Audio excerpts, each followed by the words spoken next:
मेघनाद, जिसे राजपुत्र मेघनाद एक लोक या इंद्रजीत के नाम से भी जाना जाता है, लंका के राजा रावण का पुत्र था। अपने पिता की तरह ये भी स्वर्ग विजयी था। इंद्र को परास्त करने के कारण ही ब्रह्मा जी ने इसका नाम इंद्रजीत रखा था।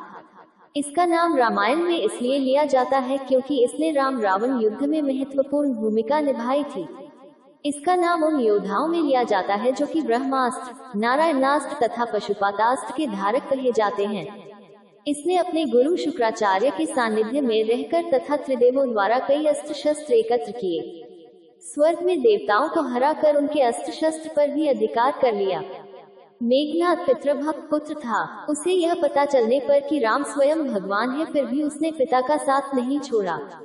मेघनाद की भी पितृभक्ति प्रभु राम के समान अतुलनीय है। जब उसकी मां मंदोदरी ने उसे यह कहा कि मनुष्य मुक्ति की ओर अकेले जाता है, तब उसने कहा कि पिता को ठुकरा कर अगर मुझे स्वर्ग भी मिले तो मैं ठुकरा दूंगा।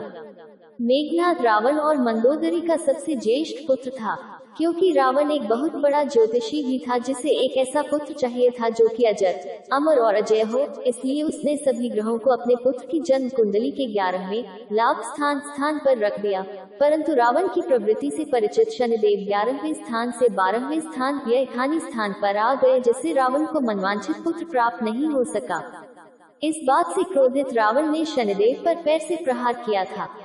मेघनाद के गुरु असुर गुरु शुक्राचार्य थे। किशोरावस्था 12 वर्ष की आयु होते होते इसने अपनी कुलदेवी निकुंभला के मंदिर में अपने गुरु से दीक्षा लेकर कई सिद्धियां प्राप्त कर ली।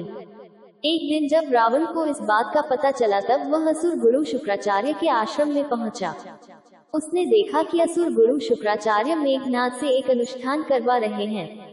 जब रावण ने पूछा कि यह क्या अनुष्ठान हो रहा है, तब आचार्य शुक्र ने बताया कि मेघनाद ने मौन व्रत लिया है। जब तक वह सिद्धियों को अर्जित नहीं कर लेगा, मौन धारण किए रहेगा। अंततः मेघनाद अपनी कठोर तपस्या में सफल हुआ और भगवान शिव ने उसे दर्शन दिए। भगवान शिव ने उसे कई सारे अस्त्र शस्त्र, शक्तियां और सिद्धियां प्रदान की, परंतु उन्होंने मेघनाद को सावधान भी कर दिया कि कभी भूलकर भी किसी ऐसे ब्रह्मचारी का दर्शन न करे जो 12 वर्षों से कठोर ब्रह्मचर्य और तपश्चर्या का पालन कर रहा हो। इसीलिए भगवान श्री राम जी ने लक्ष्मण जी से 12 वर्ष तक कठोर तपस्या करवाई थी।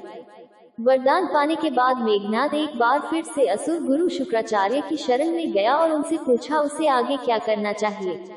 तब असुर गुरु शुक्राचार्य ने उसे 7 महायज्ञों की दीक्षा दी, जिनमें से एक महायज्ञ भी करना बहुत कठिन है।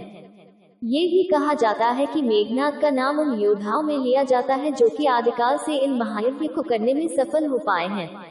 ऐसा भी कहा जाता है कि भगवान श्री विष्णु जी, रावण पुत्र मेघनाद और सूर्य पुत्र कर्ण के अतिरिक्त आदिकाल से ऐसा कोई नहीं है जो वैष्णव यज्ञ कर पाया हो।